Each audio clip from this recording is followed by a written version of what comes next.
하나님께 귀한 영광이 되어지고 우리에게는 큰 은혜가 된 줄 믿습니다. 우리의 수고한 찬양대 위에 격려의 박수 한번 하도록 하겠습니다.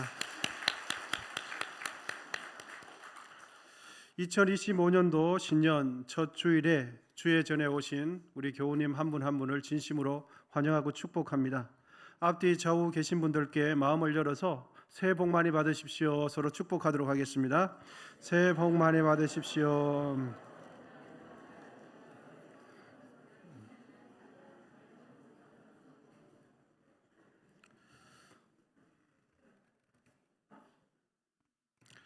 우리 교회가 소속된 교단총회는 109회기 주제를 성령의 능력으로 부흥하는 교회 이렇게 정하였습니다.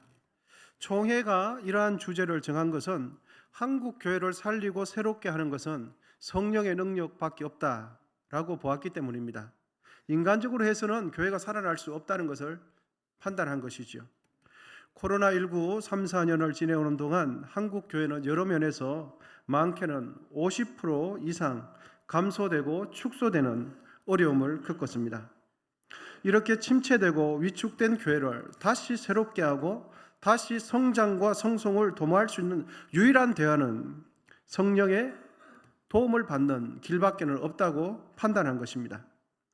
우리 언성교회의 변함없는 핵심 가치는 하나님의 형상을 닮은 사람을 세우고 사람을 살리는 것입니다. 그러한 목회 철학에 하에서 올해의 표현은 총회 주제에 발맞추어서 성령의 능력으로 부흥하는 교회라고 정하였습니다.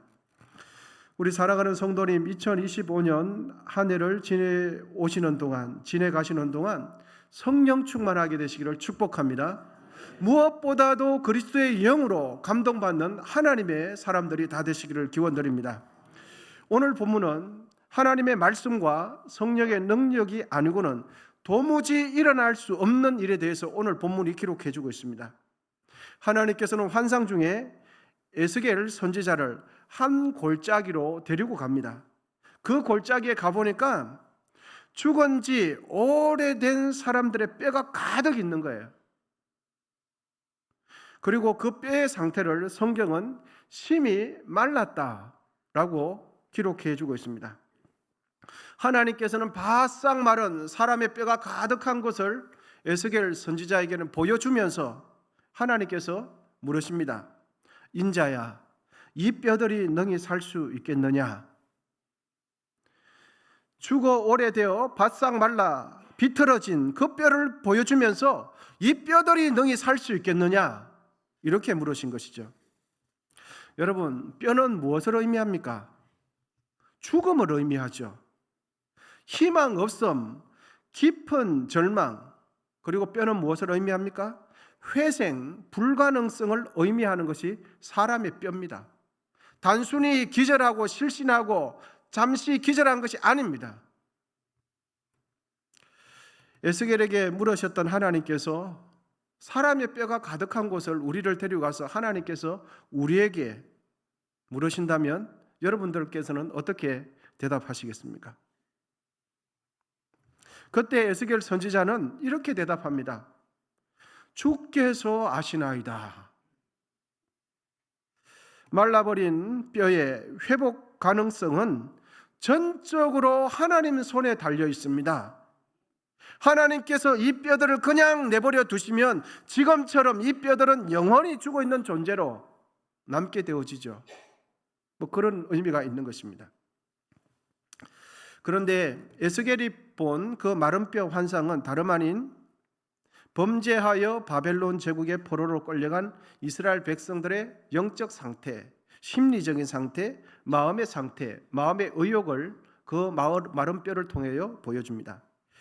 당시 이스라엘 백성들은 절망, 무능력함, 회복 불능의 상태를 가지고 있었습니다. 여러분, 죽은 지 오래되어 말라버린 뼈가 다시 살아나서 그 뼈가 산 사람이 된다는 거, 이거 가능한 일입니까? 결코 있을 수 없는 일이죠. 그런데 하나님께서는 에스겔에게 그 말라 비틀어진 뼈를 향하여 대언하라라고 말씀을 하십니다. 본문 4절입니다. 또 내게 이르시되 너는 이 모든 뼈에게 되언하여 이르기를 너희 마른 뼈들아 여호와의 말씀을 들을지어다. 뼈들이 있는데 그 뼈에게 하나님의 말씀을 들으라고 대언하라고 하나님께서 말씀하셨습니다. 여러분 본문 7절인데요. 우리 같이 한번 읽어보도록 하시겠습니다. 시작. 이에 내가 명령을 따라 대언하니 대언할 때에 소리가 나고 움직이며 이 뼈 저 뼈가 들어맞아 뼈들이 서로 연결되더라. 살아날 가능성이 전혀 없는 뼈들이 여러분 언제부터 그 바싹 말라버린 그 뼈에 생기가 돌기 시작합니까? 에스겔이 하나님의 말씀을 대언한 그때 말라버린 뼈, 죽은 뼈에 생기가 돌기 시작했다라고 성경은 기록해주고 있습니다. 죽어 말라버린 뼈들이 다시 생명의 기운이 돌고 다시 생명력을 조금씩 되찾기 시작한 정확한 시점은 전능하신 하나님의 말씀이 선포될 때입니다. 할렐루야. 여러분 하나님의 말씀이 정확하게 선포되어지면 그리고 하나님의 말씀을 집중하여 들어주면 회복, 치유, 잃어버린 생명을 되찾게 된다고 성경은 가르쳐주고 있습니다. 할렐루야. 여러분 사람에게 있어서 참된 회복과 참된 소망과 참된 생명은 이 세상의 물질로부터 되어지지 않고 오직 전능하신 하나님의 말씀으로 되는 줄 믿습니다. 왜냐하면 하나님만이 생명의 공급자가 되시기 때문이에요.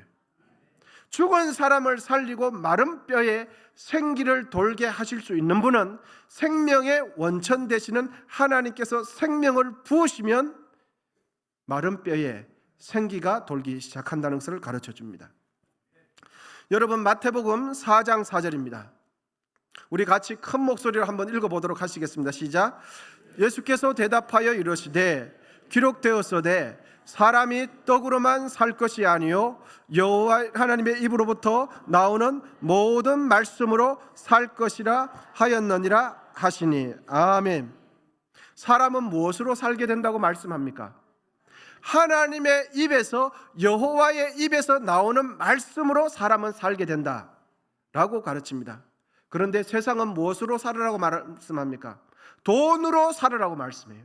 세상의 물질로 살으라고 말씀하고 명예로 사람이 살 수 있다라고 가르치고 있습니다.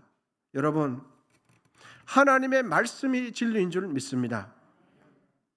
과학 문명이 아무리 발달해도 그 영혼을 살려내는 것은 사람을 만드신 하나님의 말씀만이 사람의 영혼을 지은 그 영혼을 회복시킬 수 있습니다. 하나님의 말씀은 살았고 운동력이 있어 좌우의 날선 어떤 검보다 예리하여 혼과 영과 관절과 골수를 찔러 쪼개기까지 하며 또 마음의 생각과 뜻을 감찰하시나니. 하나님의 말씀이 우리의 심령 가운데 정확하게 전달되어질 때 그 말씀의 능력이 좌절되고 슬퍼하며 죽어가는 우리의 심령을 살려냄을 믿습니다. 여러분 사람이 사람다움의 품격을 회복하고 유지하는 길은 하나님의 말씀을 들을 때입니다. 하나님의 말씀이 우리의 심령에 들려져야 사람의 영혼은 소생케 됩니다. 그러므로 2025년도 올 한 해 살아가실 때에 하나님의 말씀이 잘 들려지는 은혜가 있으시기를 기원드립니다. 언제나 하나님의 말씀을 가까이 하게 되시기를 축복합니다.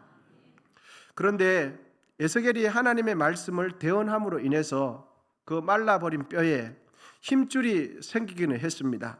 살이 붙고 없었던 피부가 만들어지기는 했지만 인격적인 존재, 온전한 사람은 되지 못했습니다. 왜냐하면 그 속에 사람에게 반드시 있어야 할 영, 생기가 없었기 때문입니다. 본문 8절인데요. 내가 또 보니 그 뼈에 힘줄이 생기고 살이 오르며 그 위에 가죽이 덮이나 그 속에 생기는 없었더라. 하나님께서는 에스겔에게 다시 한번 대언할 것을 명하십니다. 대언할 내용이 본문 9절에 기록되어 있습니다. 우리 같이 한번 읽도록 하시겠습니다. 시작. 또 내게 이르시되 인자야 너는 생기를 향하여 대언하라. 생기에게 대언하여 이르기를 주 여호와께서 이같이 말씀하시기를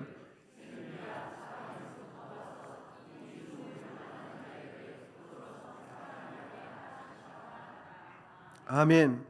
에스겔이 하나님의 말씀을 따라서 대언할 때 사방에서부터 생기가 불어와서 말라버린 그 뼈에 살이 돋고 가죽이 생겨서 그 있는 사람들의 그 속으로 들어감으로 인해서 하나님의 큰 군대가 되었다라고 기록해 줍니다. 에스겔이 대언할 때 사방에서 불어온 그 생기는 여러분 하나님의 영을 의미합니다. 성령을 의미합니다. 죽은 지 오래되어 말라버린 그 사람의 뼈가 여러분 그 뼈 안에 무엇이 들어갈 때 하나님의 말씀대로 움직이는 하나님의 군대가 되었습니까? 바로 하나님의 영이신 성령, 생기가 들어갈 때 하나님의 뜻대로 움직이는 사람이 되었다라고 기록해 줍니다. 그런데 여러분 참 놀라운 사실은 하나님께서 태초에 사람을 흙으로부터 창조하실 때 동물과 다르게 창조하셨는데 하나님께서 사람을 창조할 때의 그 과정이 오늘 시체가 회복되는 그 과정과 동일합니다. 하나님께서 사람을 흙으로 창조하시고 난 뒤에 그 코에 생기를 불어 넣으심으로 사람이 사람 되게 하셨습니다. 창세기 2장 7절인데요. 같이 읽도록 하시겠습니다. 시작. 여호와 하나님이 땅의 흙으로 사람을 지으시고 생기를 그 코에 불어 넣으시니 사람이 생명이 되니라. 아멘. 하나님이 사람을 창조하신 후에 불어 넣으신 그 영은 성령입니다. 그러므로 사람은 성령을 받아야 될 줄 믿습니다. 그러므로 우리 모두는 성령이 더욱 충만해야 될 줄 믿습니다. 사도행전 1장 8절에 보면 절망과 좌절, 두려움에 빠져 있는 제자들에게 성령이 임했습니다. 성령이 임하니까 주의 제자들이 제자의 기능, 하나님 뜻대로 살아내는 그 역할을 해내게 됩니다. 오직 성령이 너희에게 임하시면 너희가 권능을 받고 예루살렘과 온 유대와 사마리아 땅끝까지 이르러 내 증인이 되리라 하시니라. 아멘. 여러분 성령이 충만해야 하나님의 뜻대로 살 수 있습니다. 성령이 충만해야 예수 믿는 사람이 예수 믿는 다운 사람의 말과 행동을 해낼 수 있게 됩니다. 할렐루야. 예수 믿는 사람들은 그 영 안에 그리스도의 영으로 충만해야 돼요. 사람이 사람으로서 온전한 삶을 살기 위해서는 하나님의 말씀을 들어야 하고 성령의 인도하심을 받아야 합니다. 우리가 이 땅에서 하나님의 뜻을 이루는 삶을 살기 위해서는 우리는 하나님의 말씀을 늘 들어야 하고 늘 성령의 인도하심을 받아야 합니다. 우리 모두가 이 땅을 떠나서 하나님 나라에 들어가기 위해서는 늘 이 땅에 살면서 하나님 말씀을 들어야 하고 성령의 인도함을 받아야 합니다. 2025년도 사랑하는 우리 교우님 한 분 한 분 이 세상을 살아가실 때에 늘 하나님의 말씀을 들으시고 읽으시고 묵상하시고 또한 성령의 인도하심을 받게 되시기를 축복합니다. 마른 뼈가 가득한 그 골짜기에 하나님의 말씀이 전달되어지고 성령께서 임하시자 사망의 골짜기, 죽음의 골짜기가 생명의 골짜기로 바뀝니다. 절망과 좌절과 할 수 없어 무능력한 그 골짜기가 희망의 골짜기, 부활의 골짜기로 바뀌게 되어집니다. 하나님의 말씀 때문에 절대 희망을 품게 되시기를 축복합니다. 하나님의 영이신 성령으로 인하여 승리를 하심을 꿈꾸기를 축복합니다. 하나님의 말씀이 들어가면 약한 자가 강한 자가 됩니다. 하나님의 말씀이 들어가면 우울하고 절망하고 포기하고 싶은 사람이 삶의 의욕을 가지게 되어집니다. 성령이 임하면 인식이 바뀌고 생각이 바뀌고 가치관이 바뀝니다. 우리의 삶을 하나님의 뜻대로 살아갈 수 있도록 하는 가장 중요한 것은 하나님의 말씀이요 주의 성령입니다. 하나님의 말씀과 성령의 역사하심이 우리의 가정과 우리의 직장과 우리 교회와 이 사회와 대한민국 가운데 충만하게 되시기를 축복합니다.